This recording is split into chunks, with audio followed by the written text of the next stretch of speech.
Hello, it is now 7:03 p.m. and a big welcome to you all to this week's edition of Community Conversation. Look, we have a lot to cover tonight, so I'll get right into it. No warming up. Let me just add that we may go a little over the 1 hour mark tonight because we have such a program, guys. I'd hate to cut you short. So please, please, please bear with us, okay? We received a lot of kudos about last week's show, in particular, the tribute to 911. Speaking of tribute, I just left the memorial service for Monica Herring, who died tragically recently. And as some of you know, Monica was a product of KOP Mentoring Network. Monica was a major dancer in her own right, and she was known over Palm Beach County for her gentle spirit. Whenever someone asked her to perform, she gladly made every effort to share her talent. And whether she was working with kids at the Achievement Center for Children and Families by day, or dancing in churches or at events in her off-duty hours, she gave her best. Monica was happiest performing in public. She was more reserved and more private. But when she was ministering through dance, that's where she left, or rather, that's where she let out her heart and her soul. Dancing was Monica's way of coping with the ills of this world. She began dancing at St. Paul Missionary Baptist Church here in Delray Beach and served as the Angelettes Praise Dance instructor for a while. She danced with Love and Action Productions, and she managed youth performer Fisher Hooks, who was named South Florida Gospel Music Awards 2017 Best Gospel New Artist of the Year. As I said earlier, Monica was a product of KOP Mentor Network, and I watched as she perfected her art over the years. I recalled when she began teaching some of her students, I had some trepidations because liturgical dancing was not as widely embraced in local churches then. She, however, assured me that it will be okay. Mr. C. Ron, just trust me. It's going to be all right. And sure it was. For Monica, it was not about performing for an audience. It was about praising God. She was never putting on a show in the traditional sense. And whatever form her worship took, she had a single goal, and that was drawing others to the faith they embrace. If there's any consolation in Monica's passing, it would be knowing that she'll be dancing with the angels. And while we all will grieve her passing, it comforts me just knowing that losing her life can save or improve the quality of life for up to 25 people because she donated her organs. As I just said, a memorial service is being held as we speak, and funeral services will be held in Georgia. May her soul rest in peace. Must also let you guys know that I'm not in my traditional studio today. I'm broadcasting just down the street from where the service is, so things may look a little different, okay? This, guys, is the third Friday of the month, which means it's shout out time. This is where you can send shout out to someone celebrating a birthday, a promotion, or an anniversary. By the way, do we have any birthdays with this week? Janaya? Anyone raise their hands? Any birthdays? No waving? Go ahead and type it in the chat if you know of any. Monique Burton, birthday. When's your birthday? Nia, when's your birthday? Well, my birthday's all the way in. No, Nia, not you, Neil. Nia, not Neil. Your birthday was gone. Nia, when's your birthday? Oh, she's 11/22/02. 11/22. So that's November. Girl, your birthday's in November. We're talking about this is September. So we have no birthdays today. Okay, then let's move on. Neil, well, one of our very own is celebrating her big day today. Miss Botting, you will not believe who that is. Guess. Dina. Yes. And Yay. Dina, guess what? We have something special for you, girl. Actually, there, Neil, do we have something for Dina? What do we have? We have a little video presentation. All right, let's see what we have for Dina.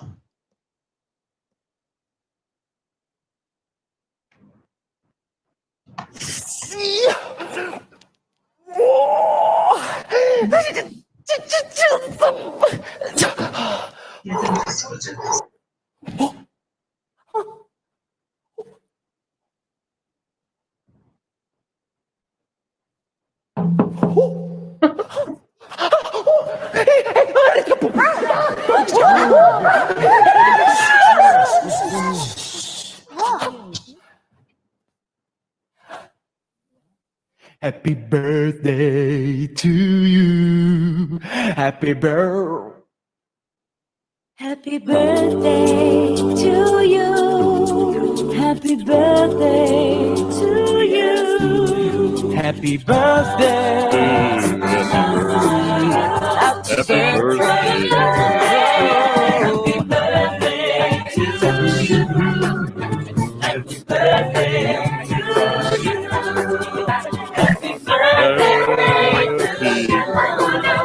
Happy birthday to you. And many more.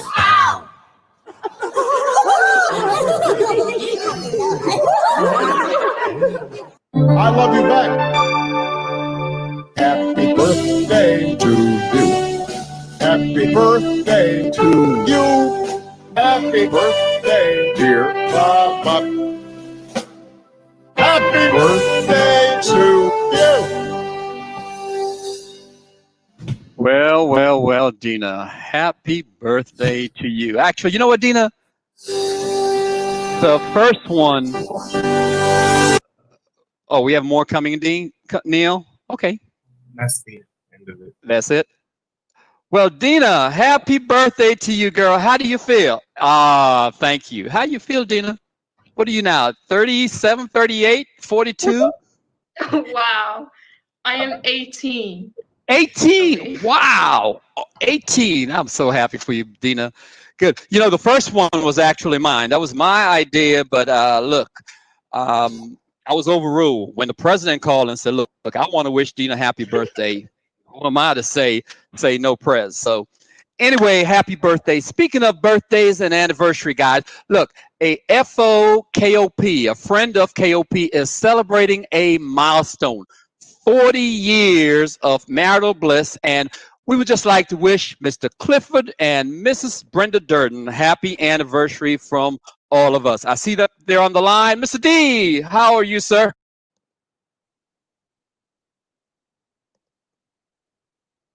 Mr. Durden. Looks like they're muted. Yeah, let me go ahead and thank you. Okay, go ahead, Neil. Release your screen, please.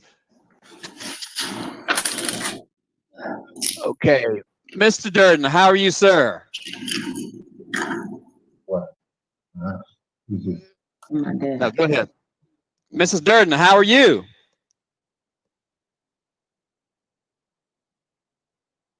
They're there.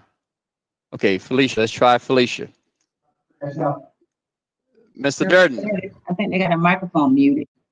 Yeah, well, they're unmuted on my end. Okay, let's do this and Felicia.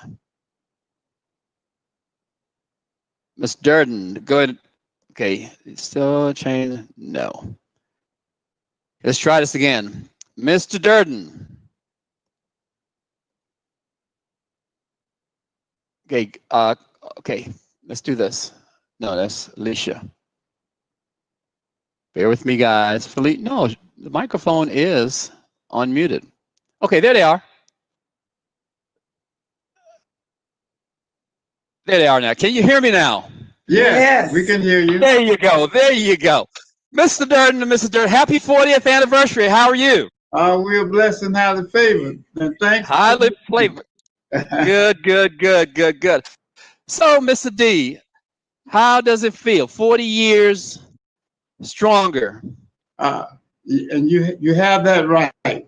40 years stronger and blessed and honored to have such a wonderful person in my life for 40 years. You know, some of you have heard me say time and time again this, but Mr. Durden played a pivotal role, young people, in KOP Mentoring Network over the years. For several years, we ran the Black History Academic Brain Bowl, which was his baby. And I'm just proud to announce, Mr. D, that the city of Delray Beach, thanks to Janet Meeks, who I think is on Facebook watching us now, has agreed to fund the newly renamed Clifford Durden Annual Black History Brain Bowl next year. What a You guys- surprise! That is really Yep. that's my heart. So you'll be hearing more from us in a few months. Young people, get ready, as they say. But again, young people, it is so important for you to know your history. And as I look at the lineup, I see Nia, we have a lot of Atlantic High School students with us this evening. And a quick glance, I see 3, 4, I see quite a few Carver Middle School students. But you know, more than 50 years ago, there were 2 high schools in Delray Beach. We had the White Seacrest High and we had George Washington Carver High, and that was for Black students. And back in 1970, Nia, I know you weren't even born back then, both schools merged to become what we now know as Atlantic Community High School. Let me just add for you history buffs like Janaya and Neil that Carver was first established back in 1895, and back then it was known as Delray Colored School number 4, and then the Delray County Training School. Okay, so history for you guys. But as with any merger, there were some things that were taken or included in the new operation, the new building, and some things became history. Well, there was one young man who advocated for some of the artifacts and the history from Carver to be preserved and to be incorporated into Atlantic High School. And to give us a slice of the contribution that Mr. Durden made in human relations in this city called Delray Beach is our very own Miss Yvonne Odom. Miss Odom, you there? Yvonne Odom, are you there? She's not. Okay. Well, she should be. Okay. And Mr. Durden, I'm gonna put this back on you. Why don't you take me back when you were at Carver? I'm sure there were some in fact lots of discussions on as to how you would proceed in that merger back then and what your plan of action was going to be at this new high school. How challenging was that experience? And if you will, paint a picture for me of the times when this was all happening. Yes, it was a very energetic time, and both sides were very honored to be in their schools, the whites in Seacrest and also the blacks at Carver High School at that time. Mm-hmm. And I was the student council leader for the students at Carver High School, and they were very upset about losing Carver High School. So they went on what they call the strike and walked out of school in order to maintain their school. So we met together with other schools in the county, which was Roosevelt High School, Belglade High School, where it was Lake Shore at that time. Lake Shore, okay. School, and the other one was Kennedy, John F. Kennedy High School in Riviera Beach. So we all met together to come together to work out a situation where we wouldn't entirely lose all of our black schools. So on the committee that was made to bring together the students at that time, Seacrest High School and Carver High School. So Miss Odom was sharing with me that the name and the colors, one Yeah. came from one school, Right. one came from the rest. Okay, yes. Seacrest colors were green and white with the red stripe down. And those colors are now Atlantic High School colors. Carver colors were blue and white, and we were the Eagles. So what we did, we negotiated with the Cincinnati, since the uniforms were so expensive that we would allow them to keep the green and gold colors and name Atlantic High School. And we wanted them to take our mascot, which was the Eagles, the Carver Eagles. So that's why they are called right now the Atlantic High School Eagles. And that's the Carver Eagles that maintained itself with them. But we got a little something else out of it because Carver Middle School was also maintained, and it was called Eagles also. So we got a double dutch out of the whole situation. And many of the students who went to Carver, they had another division. They couldn't send them all to, at that time, Atlantic High School, so they decided that they would divide us up, and they sent some kids to Boca Raton High School. Had a lot of racial problems because the students from Delray did not want to go to Boca, and the students at Boca did not want the students from Delray to come. I heard a lot about that. In fact, Miss Odom gave me an earful plus more about that. And young people, you need to, we're going through this because you need to know the history. You need to know what people did to make sure that you guys can go to Boca High, Atlantic High, and all these other local schools around here. But you know, Mr. and Mrs. Durden, there's so many people over the last couple of days who reached out to me and just wanted to express their regards. But we have a Terry McKnight and a Dr. Alicia Durden McKnight out of Jonesboro, Georgia, and they're with us today. And I think they have a few words for you. Doc, why don't you take it? Go ahead, Dr. McKnight. You got it.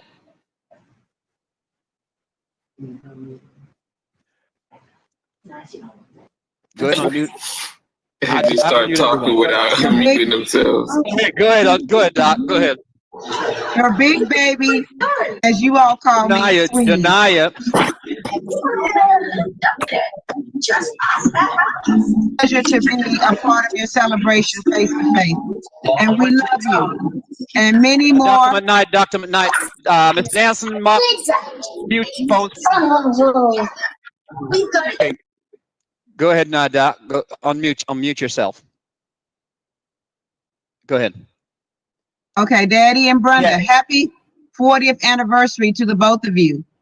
Coming from Jonesboro, Georgia, your oldest daughter, Squeeze, as you all call me, and your son-in-law, Terry McKnight. It is a privilege to be a part of this celebration today. I know your anniversary is on Sunday, but we wish you many, many more to come. Best wishes to the both of you. Happy 40th anniversary. Thank you. I see a picture there, Mr. Durden, and there you go. Okay, that's all right. What else we have? Dina, you have another one too? That's all right. Mr. Durden, you look mighty sharp there back in your day, young man. That's all right. That's good. Young people, I'm telling you, only in community conversation. I promise you, you would never get that kind of history from a Channel 5, a Channel 12, or even Channel 25. I promise you, you're going to leave here today learning at least one new thing. Janaya, DJ, and all of you guys, I promise you, you'll be more empowered for life in this global society if you continue hanging with me. And if you don't, guess what? I have $50 in this envelope, courtesy of our sponsor, Wellness Financial. Okay? If you leave here today and you have not learned one new thing, one bit of information, okay? It's all yours. If by the end of the show you have not learned anything new, this is yours. You give me a call at 561-665-0150. 51, and that money will be yours. You must, however, you must be between the ages of 7 and 17. So sorry, Miss Willingham, 83 is well past the age group, so you can't compete. All right. Let me just remind you guys, tonight's segment is streamlining live on Facebook. That's KOP Mentoring Network's Facebook page, as well as Boca Raton Tribune Facebook page. We're so happy, guys. We're just pleased and proud to announce we have a new sponsor. That's Wellness Financial has joined Healthier Delray Beach. Actually, it's Blount's Barbershop. Blount's Fresh Cut Barbershop has joined Wellness Financial and the Healthier Delray Beach as our sponsor. So thanks to those three sponsors, Wellness Financial, Blount Fresh Cut Barbershop, and Healthier Delray Beach, we will be able to continue community conversation at least through the end of the school year in May. Yes. Guys, we are 18 days from October 5th, which is the deadline to register to vote for the November 3rd general election. 18 days from the deadline to register. If you're 18 years of age and have not yet registered, please text us 561-665-0151, and Mr. John or someone on his team will make sure you're registered. Mr. John, what do you have for us this week? All right, let's see what we can do. Let's see what we can do. Bring it on. All right. Let's see.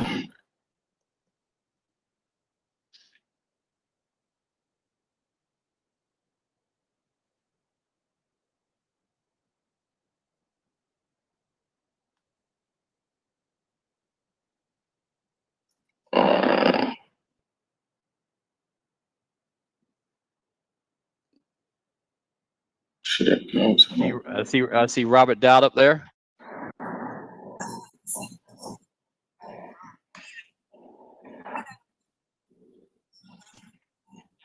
Excuse me.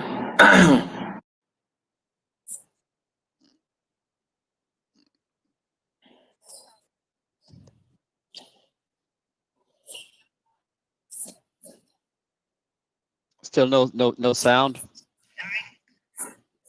Okay, go ahead and give us an overview, John. We'll work on the sound for next week.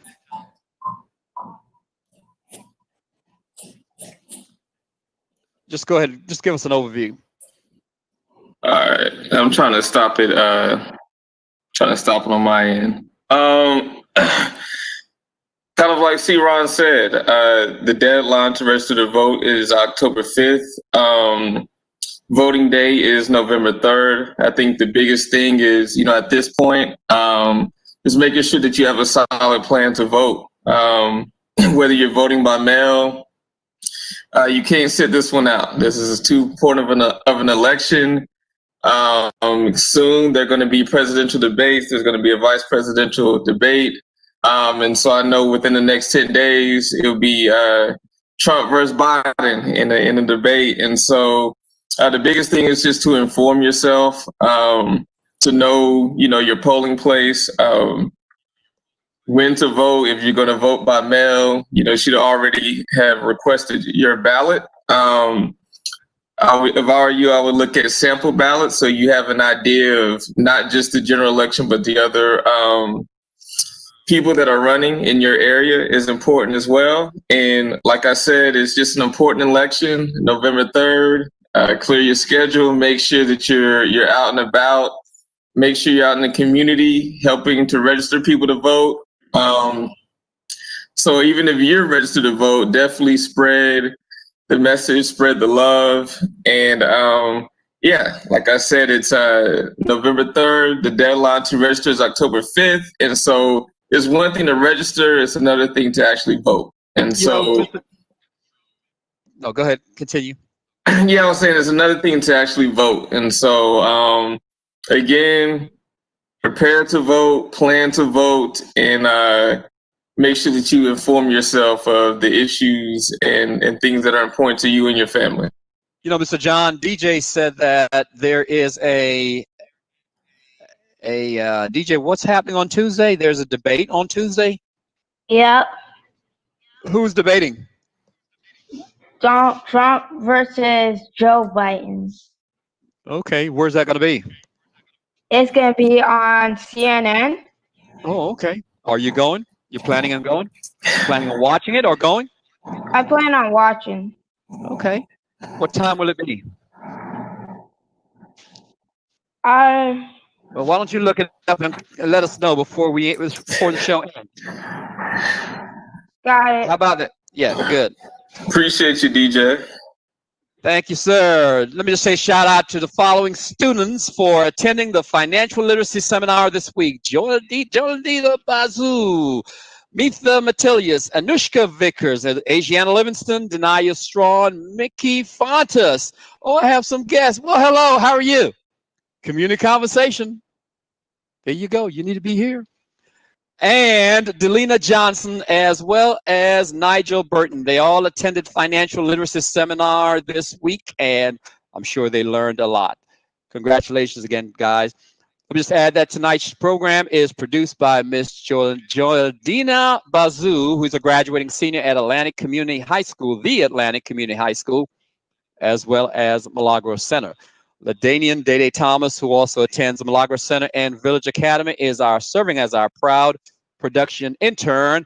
Mr. Mario Rodriguez is our production manager, and he's with Boca Raton TV. And our cinematographer, I got that right this week, Neil, is Neil Sunsky, Neil Nola, and he's a proud product of KOP Mentoring Network, as well as Village Academy. So, with that said, last week we kicked off our series on healthy living, and this week we will continue that topic. For those who don't know, Community Conversation was birthed during the coronavirus. At the onset of the coronavirus, actually, we got started in February 16th to be exact, and when the kids were cooped up in school, cooped up in their homes, 3 organizations, Milagro Center, KOP Mentoring Network, and Village and EJS Project, we got together and ramped it up. So we started bringing in different speakers to address some of the concerns and questions the kids had. So here we are months later, continuing this forum. And now, since our young people will not be heading off to colleges this semester for tours, or there won't be any local college fairs, there'll be some virtually, but no in-person college tours this semester. We decide to bring that to them, as you'll see later in this program. We're also taking on this health kick, and we are in the process of trying to make sure our young people are eating healthy and living a healthy life. So we're in week 2 of what we call our happy hour Zumba Fitness, Kids Zumba Fitness. And Miss Smith, is Miss Smith with us? Miss Smith. Miss Smith? She's on Facebook. Well, you can't speak to us, Miss Smith, if you're on Facebook. Anyway, if you can, just call us or log into WebEx, and then you can give us an update. They just ended the happy hour at 7, so that was from 6 to 7. Okay, so Miss Smith, if you're out there, give us a call so we can have an update on how Zumba went today, please. In our quest to continue our series on healthy living, this week we have Miss Veronica Green, and she has been making her mark in South Florida by publishing children's books that cater to the growing vegan community. A few weeks ago, you heard from Miss Jacqueline Botting, who took us on a journey of healthy living. And Miss Green is here to continue that trend, if you will. Her most recent projects include a kids yoga book and a rhyming book about reducing our use of plastics. Thank you for joining us, Ms. Green. Go ahead and unmute. Yeah, you're on mute. Okay, let's try this again. Veronica. Okay, I'll unmute all. Janaya, turn your radio down, please, sweetheart. Thank you. Janaya. There you go. Thank you. Hey, Marcus. Go ahead and mute, Marcus. Go ahead and mute. Okay, I got you. Miss Green, thanks for joining us. How are you? Yes, pleasure to be here. I'm well. How are you? I am just great. It's a great day in South Florida. Yes, I'd have to agree. Yes. We got quite a few questions from the kids for you, and let me just dive right in. How did you become a vegan, and was it challenging making the transition? That is. Yeah, well, for me, it was originally I had gone pescatarian, which means that I stopped eating all meat except for fish. I still ate fish and I still ate some dairy products. And I was that way for quite a few years, actually. And what prompted me to do that was animal rights issues. I had like one too many videos, what happens inside of slaughterhouses, and I just didn't want to be a part of it anymore. It was like disturbing to the core, like very, very disturbing. So that's what prompted me to initially go pescatarian. But as my journey continued and I discovered yoga and more mindful living techniques, and I just kind of started to become a more conscious person in general, I realized that I wanted to, my creative juices started flowing, and I really wanted to get back to writing, because I've always been writing ever since I was a little girl. I was writing short stories, and I just was having this itch to write. And I decided that since I was in this kind of mode of healthy living, I would write a story about a little superhero who helps kids to eat healthy, to eat their veggies. But mind you, at this point, I was not vegan yet. I was still pescatarian. So what happened was, as I started to do research to learn about kids' health, and because I wanted my books to be accurate and give good, genuine advice for kids. So I started researching, and I just went down a rabbit hole of information about veganism, and I realized, to make a long story short, I realized that I wanted to use this little superhero character that I was about to create. I wanted to use her for a more powerful message other than just eat healthy, eat your greens. I really wanted to use her as I wanted her to be a vegan superhero, which meant that I had to also be vegan. I can't be writing about a vegan superhero and not be vegan myself. So it's kind of interesting because Veggie Vero, my little superhero character, is the reason why I went vegan, so that I could write about it and go through the journey simultaneously. So it was kind of an interesting way that happened. Veronica, you're best known for your children's book series entitled The Adventures of Veggie Vero.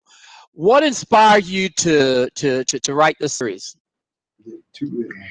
Well, like I said, I was on this healthy living journey, and when I decided to write the first book, and I went ahead and wrote the story, I put it out into the world. And mind you, I didn't know anything about publishing this. It was a whole process, learning how to self-publish and all of this stuff. So once I finally got it out there, I realized there is a huge demand for vegan literature for kids.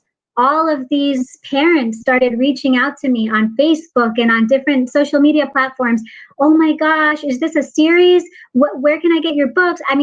there's really a demand for it. And then I started researching, and there really wasn't a lot of vegan literature for kids available. So that's when I realized that I wanted to make it into more than just one book and make a whole series out of it. And I just launched book number 5 of the Veggie Barrow series. Yeah, number 5. Okay. For those who may have a question, go ahead and type your question in the chat. I see some coming in. You can, those on Facebook, you can send it to 561-665-0151, 561-665-0151. I have a tech. Okay, Duran, go ahead. What advice do you have for those kids who, enjoy writing and would like to author a book, however, lack the courage to do so? Well, first of all, if you're a kid who wants to write, you have to read. Read as much as you can. Read as many books as you can. You cannot be an accomplished author if you haven't done a lot of reading, because when you kind of dive into books, you start to get ideas and you create like a portfolio in your mind of things you can pull from. You get your creative juices flowing. You have to read. So read. And then also practice your writing.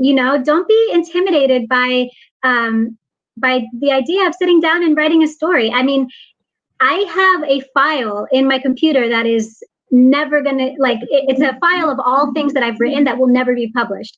Just practice. You have to practice your creative writing, just like any other skill. You're gonna get better in time. And you might write maybe 20 things that you hate and they're no good and you never want anybody else to see them. But once you hit number 21, that's the one, and you feel it in your gut. It's a winner, and you're like, this is the one. And you know what I mean? So, but you never would have written that if you didn't write those first 20. And your writing skills improve each time you practice. So read and write is probably the best advice I can give. And also, don't be intimidated, or I guess the word is pressured to write about certain issues. Like, write what you care about. Find the thing that speaks to you, that you feel passionate about, because you're going to be writing the story that you want to read.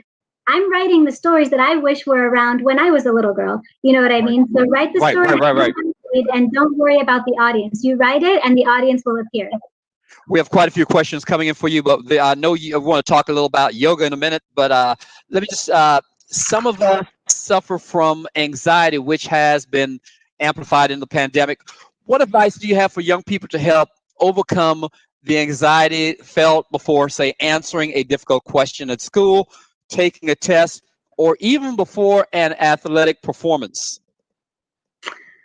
I would say, I mean, I know that stress and anxiety is really a big part of all of our lives, not just kids, but I would say definitely, if you haven't already started to incorporate some type of meditation into your daily life, or at least weekly, you need to do it, because it is a game changer. Really, when you start to meditate, even if it's just 30 minutes or 15 minutes, if that's all you can spare in the morning before you start your day, that's your time to calm all of that chatter and that happens in the mind, to really reflect on the things that matter to you, and to just be kind of at peace. And I can't tell you how much it changes. It actually physically changes the brain. That's a whole other thing. There's medical scientific proof that meditating physically changes the brain. It nurtures the parts of the brain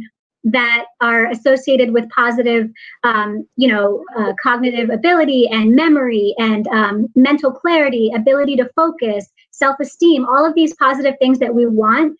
Meditation nurtures those parts, and you can see, like in the X-ray. It's probably not called an X-ray. I'm sure I'm not saying the right word, but when they do the scientific studies, you can see the gray matter in the brain expands in that area, and then the parts of the brain that are associated with negative things negative behaviors, those things start to become malnourished, and the gray matter shrinks.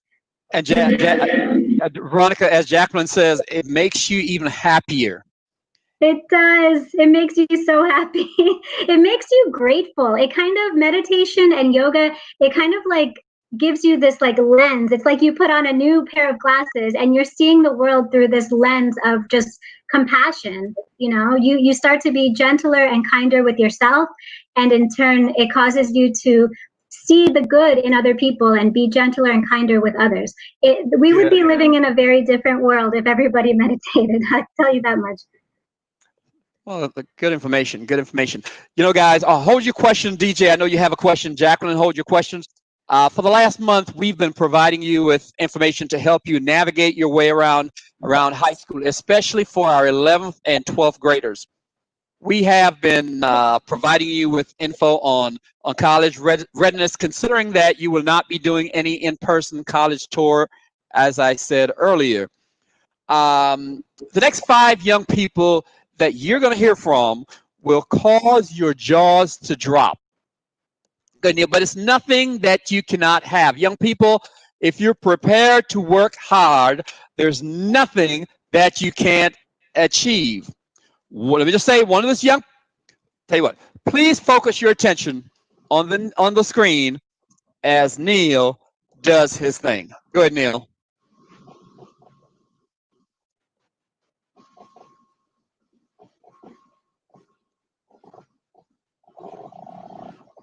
Neil, there you go.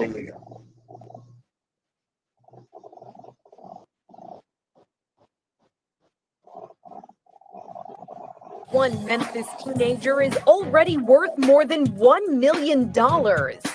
In college scholarship money, that is. You did. LaMiracle Harris has offers from more than 25 colleges, totaling more than 6 figures. The end of junior year, I had over 200,000. And then by the time I hit the senior year, I had got 500,000. And the senior year, it was over 600,000. But the milestone wasn't an easy one to achieve, especially when she learned she was pregnant during her junior year. I was so scared, and it just made me go 10 times harder. After her son Ladarius was born, LaMiracle went back to school and continued to work hard, racking up scholarship after scholarship. It all paid off, and not just in tuition money. She was also named her class valedictorian. She came to school, she took care of business, and her motivation has been her child. Ladarius may be just a baby, but LaMiracle says she's already trying to set an example for him through her achievements. I want him to be valedictorian in his class, and I want him to have over $1 million in scholarship. LaMiracle hasn't decided which college she will attend yet, but the high school she's leaving behind will be cheering her on no matter where she goes. For InsideEdition.com, I'm Mara Montalbano.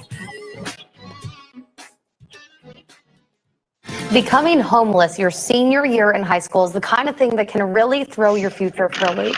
It happened to one teen in Tennessee, but he stayed focused, graduated as valedictorian, and was offered millions of dollars in scholarships. Siobhan Riley has his story. Raleigh Egypt High School graduate Tupac Mosley says his goal was to receive $1 million in college scholarships. The high school valedictorian says he was shocked after surpassing his goal and getting accepted into more than 40 colleges. When I heard that I got $3 million, I was more than elated. I caught up with the high school graduate while he was cleaning out the cabin he's living in.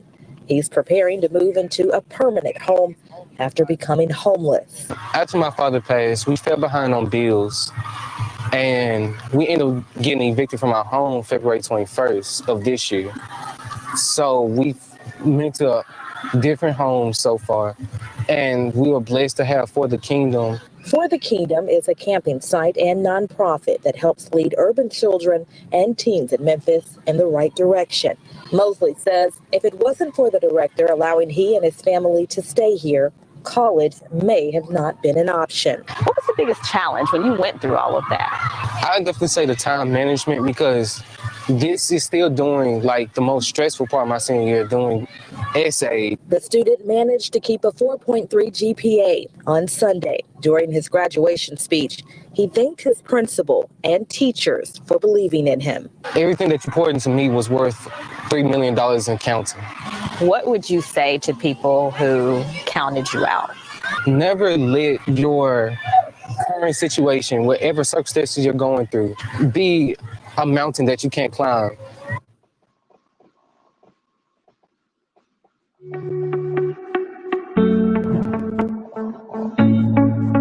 My name is Christopher Gray. I am the CEO and founder of Scholar, an app that helps students find scholarships for college. I'm originally from Birmingham, Alabama, so the deep south, and I'm born to a single mom. Unfortunately, when I was getting ready to go to college, the recession hit. So my mom lost her job, and a lot of people in my family lost their job, and just Alabama was hit, with a lot of poverty. Because of that, lights cut off, we experienced a period of homelessness, and I had to find a way to go to college. I was high achieving. Even though I didn't have people directly in my family went to college, I was exposed to programs I was in throughout high school where I saw people who went to college who were professionals. College meant to me really like financial security and overcoming poverty. I was determined to go to college no matter what. I actually started looking into colleges during the junior year of high school. That's just how determined I was. I didn't have a lot of help. There was like one guy that counseled hundreds of students. I didn't have a computer, but also I started to realize that a lot of colleges I want to go to had these absurd application fees. So I had to find scholarships. I would go to the library after school. We only had an hour on the computer sometimes. I scoured the web. I played the numbers game, applied for hundreds of scholarships. Didn't know what was going to happen. All I knew was that I needed to pay for college. And I knew I didn't have a lot of time. So what I did was I would reuse the same essays for different scholarships. If there were 5 scholars talking about leadership, I'm using the same essay, right? So I was able to find ways to scale my efforts. And I started to hear back. Every other day I would get a call or a letter or email saying, congratulations, congratulations, congratulations. And one day, after I was like looking at all my different scholarships, one of my counselors called me and said, Chris, you want $1 million in scholarship? And I was like, probably. It's surreal for you because suddenly something you thought was unattainable is now at your fingertips. And now I could pay for college. My dream had come true. I could escape poverty. I started college at Drexel University. And suddenly I was in a new world. I'm a small kid from Birmingham, Alabama, and suddenly I'm in a diverse environment, kids from different backgrounds. I thought, okay, I did this, so how can I hack this process for other people? So I wanted to scale my efforts and really find a way to help as many people as possible. I knew that technology was a way to do that, and I created Scholar, an app that easily helps students across the world, whether they're going into college, currently in college, graduate school, be able to find the scholarship they need to pay for college. For me, college was a new experience, and it exposed me to things like tech and how to not just get an education, but be able to build something that's meaningful for the world. College and scholarships changed my life. It gives you access to a better life, but also access to that financial opportunity to not only achieve for yourself, but also help the people behind you.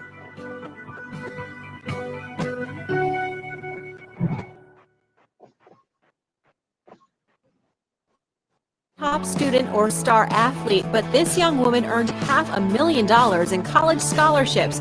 She says you can do it too.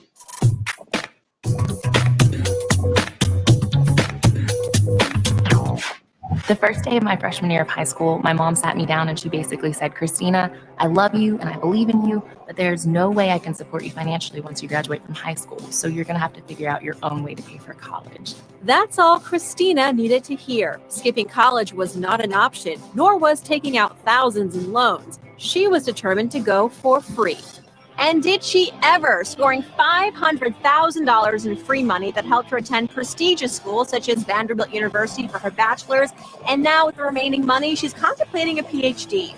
Well, at the time, I wasn't the perfect student. I wasn't the star athlete, so I felt really inadequate when I started the process. But she made it happen, and Christina's sharing her secrets in her new book, Confessions of a Scholarship Winner. Her top lesson, start preparing early, way early. Even though she couldn't apply yet, Christina began learning everything she could about the scholarship process in just 9th grade. I learned that judges are looking for students that are ultimately going to go on and make a difference and make an impact in the world. And there are a lot of different ways that you can show that. She spent the next 4 years improving her grades and pursuing passions like taking over as coach of her old gymnastics team, growing it from 2 to 45 girls. She also created impressive opportunities for UC. In high school, I started a shoe drive where we shipped discarded shoes overseas. Actually only took a few hours a week, and it really On top of everything, she worked her way to being crowned Miss Indiana Teen USA. There was a $995 entry fee. I held multiple car washes, sold raffle tickets, sold cleaning products. I worked in our local watermelon fields. The experience lent itself to award-winning scholarship essays. And with those essays, she cast a wide application net. Her top resources were the Ultimate Scholarship Book, Kaplan Scholarships, FastWeb.com, and Scholarships.com. Senior year, she applied for more than 40 scholarships, winning half of them, including the prestigious Coca-Cola and Gates Millennium Scholar Awards. Applying for scholarships can be like the best job you've ever had, because if you apply for a scholarship and you win $10,000 and you only spent 5 hours applying, it's like making $2,000 an hour. She says even if a student's only interest is, say, video games, take a leadership role in that hobby by starting a club, creating a blog, or building your own app. Now, let's say you're a senior in high school and you've done none of these tips, okay? You just watched the video and you're literally like, oh, OMG, I have to apply for a scholarship. Where do you start? Start figuring out ways that you can build your resume a little bit more. Get involved in clubs and organizations and just try to find little ways that you can strengthen your application. Do you have a scholarship story? Share it with me on Twitter @Farnoosh and use the hashtag FinFit. For Yahoo Finance, I'm Farnoosh Torabi. Yahoo! Okay, so Christina and LaMiracle and the other 3 students are not with us today. They have promised, however, to be with us in the coming weeks. We've been in touch with them, but we have our own Nadia Ferrer, who is also in the league with those young people, and Nadia has agreed to join us from the Windy City of Chicago. Nadia, are you in Chicago now, or where are you now? Yeah, I'm in the south suburbs. That's where I live, but yes. Oh, excuse me, the south suburbs. Nadia, thank you so much for agreeing to share your story with us today. Before you do, though, folks just got word that Supreme Court Justice Ruth Bader Ginsburg has passed. May her soul rest in peace. So, Miss Nadia, you are considered to be a role model by students all over this country for your determination and your determination and your creativity in funding your collegiate education. Talk to me. How many scholarships did you apply for, and what inspired you to apply for that many? Yeah, honestly, I didn't even keep track of the number, but I applied to around 15 schools, and within that, they each had their scholarships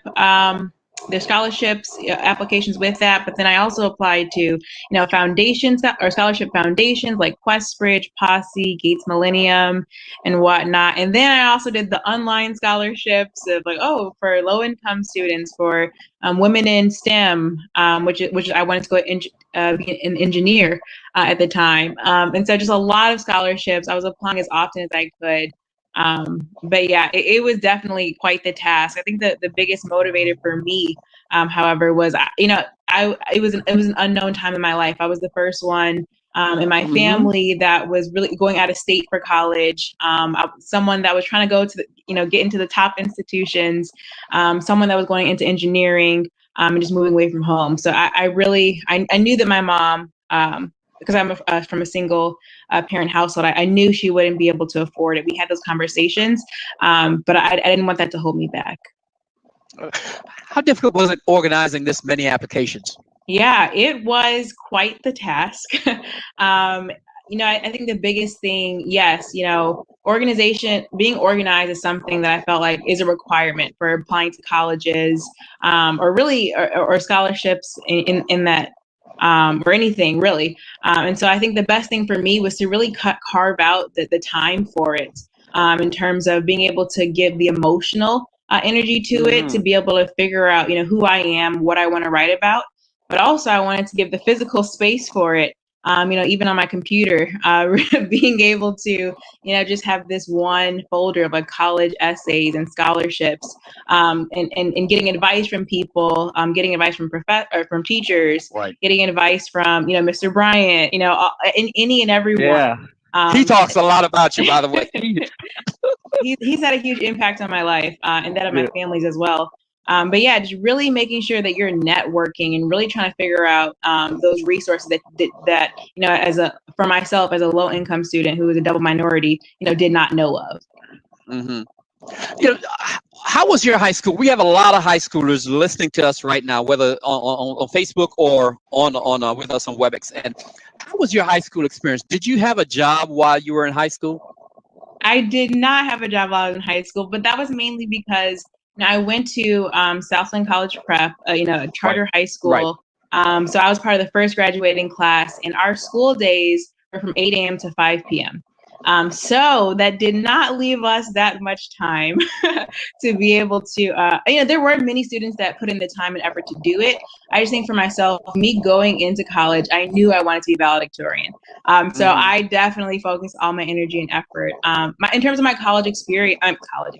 my high school experience, it had its pros and cons being a part of a first graduating class.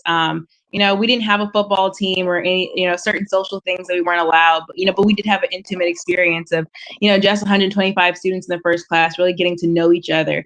So definitely it's pros and cons. But yeah, I definitely wish I would have had, those Friday night football game times and homecoming and things like that.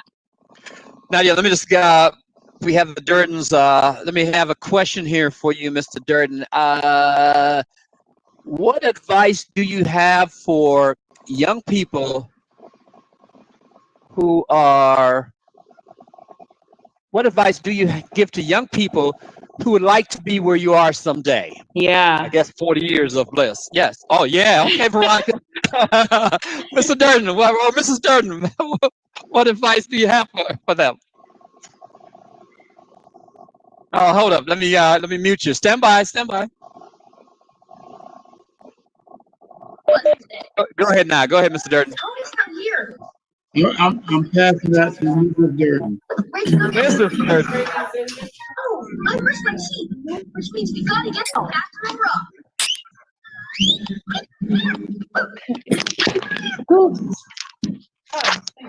Wait. Oh, thanks. It might be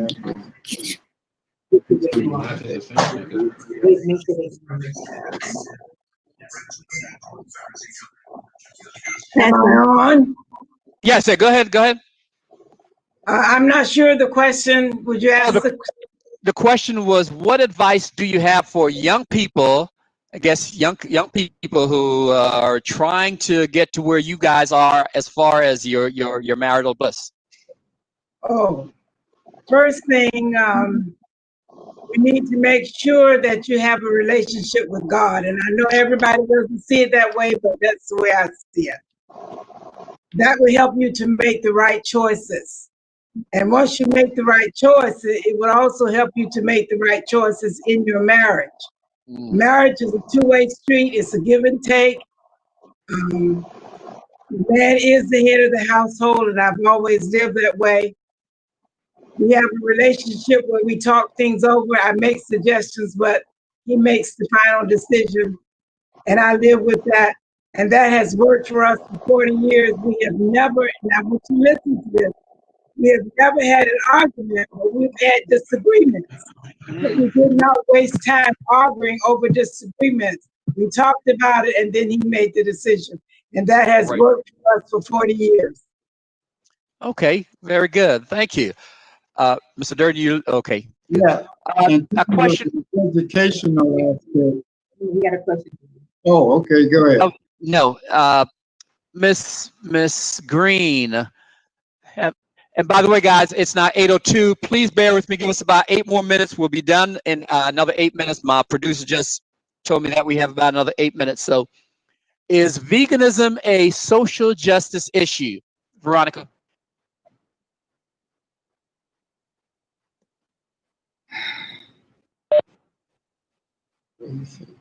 Oh, stand by. You hang on. You're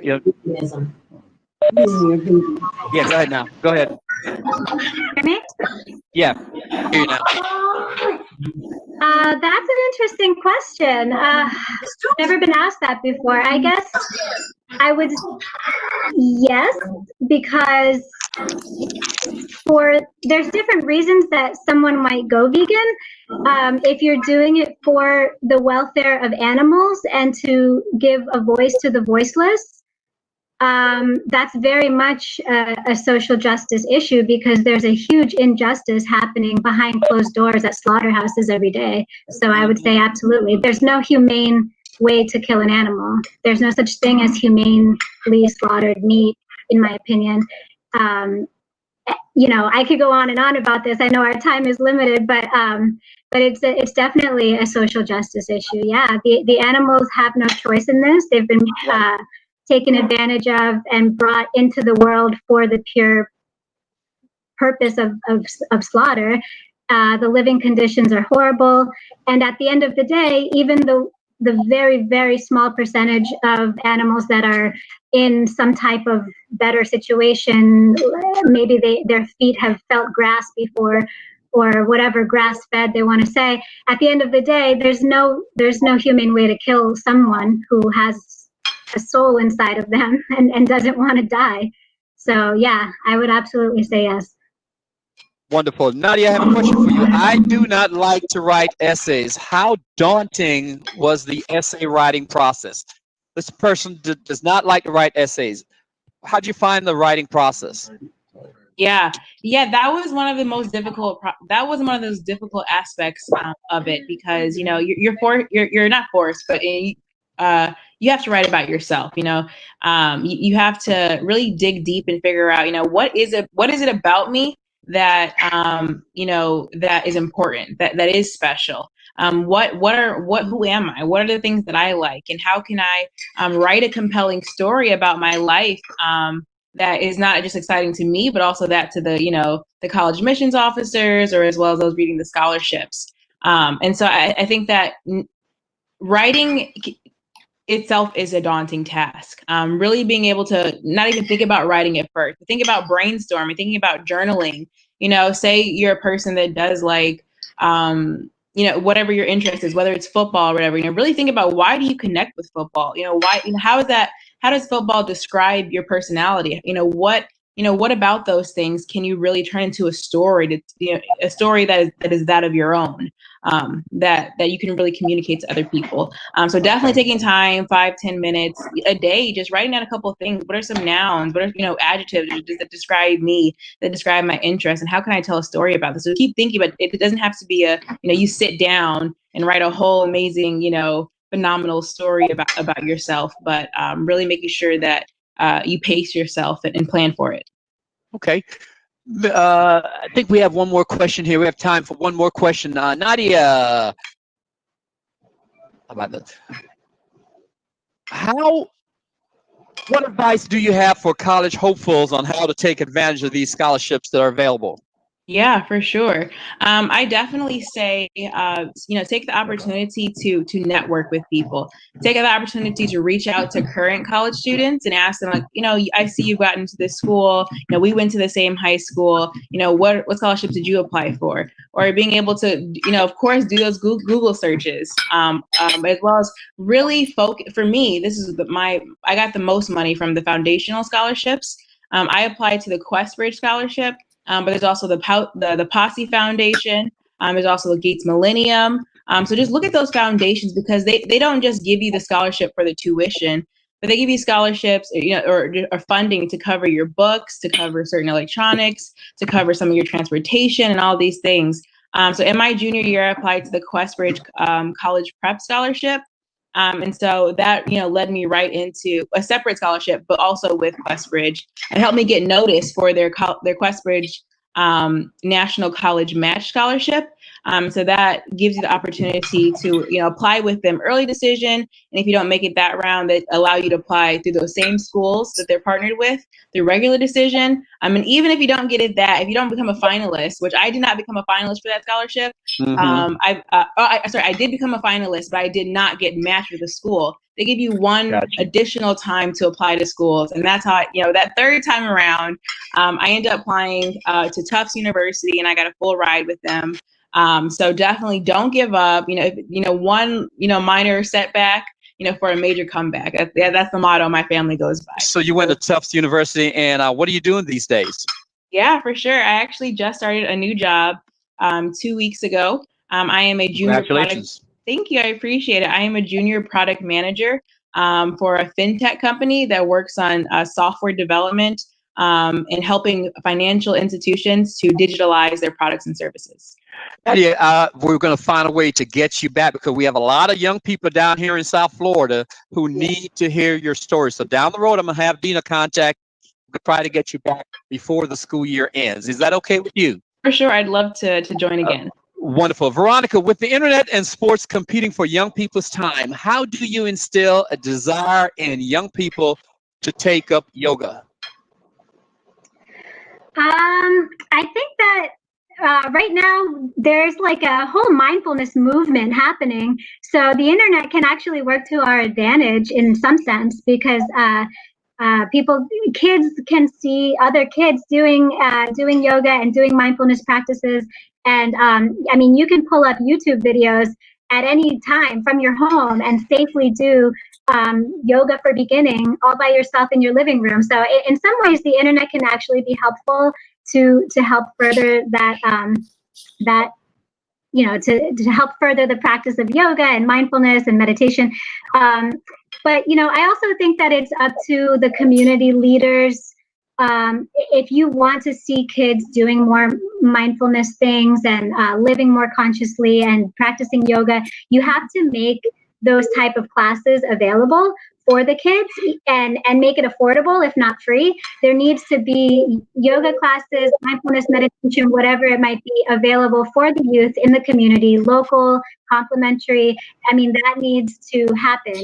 And when it's available, it's like a garden. You don't wait for the butterflies to come before you plant the flowers, right? You plant the flowers first, the butterflies come. So we have to make the classes available and the kids will eventually find the classes. And it's so helpful. Kids really need it in their life. It's really a game changer, like I said before. Certainly it is. And that will about do it for this week's edition of Community Conversation. I certainly hope you learned something tonight that will make a significant impact in your life. And yes, we still have this money. If you have not learned anything tonight, you give us a call and we'll talk about it. Young people, there is no greater investment you can make on a Friday night than being with like-minded peeps on Community Conversation. Okay? I promise you, the best is yet to come. Okay? I've been saying this for a week. Next week's show will be about using music to evoke social change. Make sure you tell a friend, okay? And again, tonight's show was produced by Dina Bazoo from Milagro Center and the Atlantic Community High School. Our production team includes LaDainian Day Thomas from the Milagro Center. Thanks to our guests, all 7, 8 of you guys. Thank you so much. A big, sincere shout out to Boca Raton Tribune for simulcasting us on Facebook, as well as our new sponsors, Blunt, Shortcut, Barbershop, Healthy at Delray Beach, and Wellness Financial. Until next time, from all of us here, have a good night.